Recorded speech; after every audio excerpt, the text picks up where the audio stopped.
You know, when you really stop and look at the sheer, mind-boggling complexity of the world around us, do you ever wonder, is all of this just some random collection of fragmented, totally disconnected pieces? Or is there this beautifully interconnected living whole that we're somehow just missing? This isn't just some abstract philosophical puzzle. It's honestly the core crisis of how we understand our very existence. Today, we're exploring a profound choice between a fragmented, isolating worldview and a deeply integrated one. Welcome back to The Explainer. Today, we're going to unpack a massive cognitive trap that literally almost all of us fall into, and we'll discover an ancient, yet incredibly precise method to break right out of it. It's called the Barzakh Framework. Here's our roadmap for the journey. We'll start with the madness of isolation, move on to the architect's hand, explore the marksman of truth, and wrap up with ignorance and desire. Part 1. The madness of isolation and the crisis of human thought. Okay, let's dive right into this. The trap of fragmentation, or in Arabic, mughalatat al-tajziya, is basically our human tendency to isolate existence. Think about how a modern AI might try to write a book. It categorizes everything into these neat, totally dead databases with rigid, objective classification. It completely strips away the context. But here's the thing, human consciousness is not a spreadsheet. When we hyper-categorize existence, we rip ideas away from their comprehensive, holistic view. We take a vibrant, interactive reality and reduce it down to this distorted, micro-consciousness. The human soul isn't an empty grid, right? It's more like living Earth that desperately needs a dynamic environment to grow the seeds of truth. Now, what's really wild is how perfectly human history maps out its reaction to this exact fragmentation. Take a look at this. On the left, you've got the Western approach, which hyper-focuses on materialism and what we call the bodily intellect. And sure, it brings us incredible natural sciences, but it leaves us with a totally dead, purely material universe. Then, in the middle, Eastern philosophies often swing the other way, focusing heavily on spirituality. They sometimes treat the physical body as an illusion you've got to escape, which leads to a sort of spiritual micro-consciousness that just withdraws from reality altogether. But over on the right, look at the Arabic, or Barzakh Framework. It doesn't force you to choose between matter and spirit. Instead, it locks them into an interactive state, kind of like the intense physical and spiritual focus you need during daily prayer. It creates one beautifully integrated whole. Part 2. The architect's hand, design or accident. So if the universe is just material monism, just random atoms bouncing around in the dark, then you immediately run into the 0 plus 0 equals 0 principle. Because adding zero meaning to zero meaning is, well, it's just going to give you zero. You absolutely cannot generate profound cosmic purpose out of absolute blind randomness. The sources counter this bleak idea with the concept of dynamic perfection. Existence isn't some static, silent Greek god, and it certainly isn't random chaos. It's an incredibly interactive, dynamic design governed by the Barzakh law. From the tiny proton-electron interactions inside an atom all the way up to the massive forces balancing the cosmos, the entire universe is built on perfect, dynamic interaction. So you're probably wondering, where do we humans fit into this massive, dynamic universe? Well, we are born with fitra. It's the first ontological barzakh, basically an intermediary state. The Western philosopher John Locke famously argued we're born as a blank slate. Plato, on the other hand, thought we're born with complete prior knowledge that we just have to remember.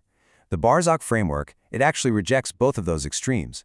Fitra is a living, structural disposition toward harmony with truth. It's this inner readiness, just waiting for the signals of the external world to awaken it. You are fundamentally, structurally built for this cosmic design. And this idea of fitra actually scales up across existence in 3 incredible steps. Step 1 is cosmic fitra. This means every atom, every mountain, every tree exists in ontological harmony with its source, totally involuntarily. Step 2 is human fitra. We are born with this same disposition, but with a twist. We have free will. We can choose to cultivate it, or we can suppress it.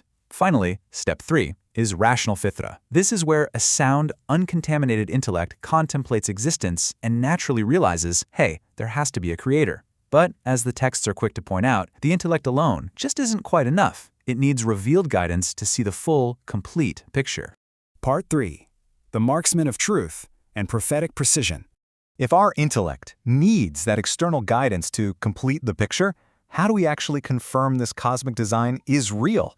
For centuries, philosophers have tried to guess the ultimate truths of the universe.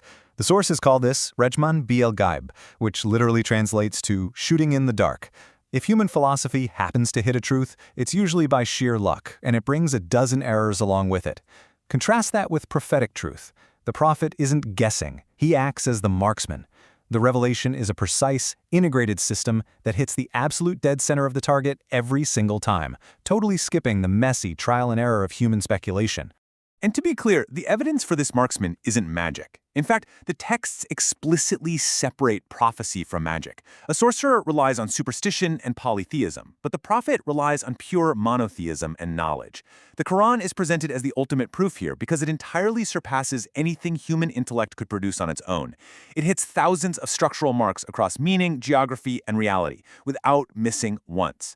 It showcases a flawless style and a profound psychological depth that speaks directly to both the bodily intellect and the spirit intellect at the exact same time.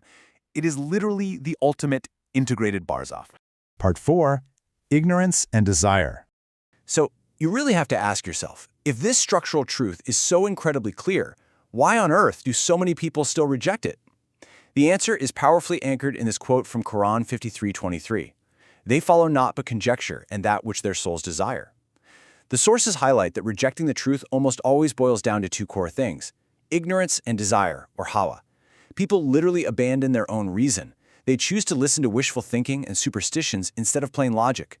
When people set up false idols, and I mean whether those are literal wooden statues or modern idols like money, extreme political ideologies, or pure materialism, they do it because they prefer the cozy comfort of their own desires over the actual structural reality of the universe. And honestly, this right here is the ultimate danger. Choosing a single fragment, say aligning purely with matter, or purely with spirit, or just your own tribal desires, is what the texts call breaking the Barzakh. It is a massive spiritual and intellectual trap. The famous scholar Ibn Taymiyyah famously called for allegiance to truth, not to the tribe. When we become rigidly partisan to just one isolated pole, we take our incredible, expansive human consciousness and crush it back down into a micro-consciousness. We end up corrupting ourselves, both mentally and emotionally, because we're living in complete denial of the other half of reality. So let's bring all of this together with the ultimate equation presented in the sources. Fitra is your foundation. It's your internal compass. The Barzakh is the scale, that dynamic, interactive balance between the physical and the spiritual. And when you combine them, wisdom is the fruit. That is true, full consciousness, seeing the entire puzzle instead of just staring at isolated pieces. So I'm going to leave you with this provocative thought. Knowing that you are structurally built for this beautifully dynamic, interconnected universe, will you embrace the whole, or will you stay trapped in the fragments? Thanks so much for exploring this with me.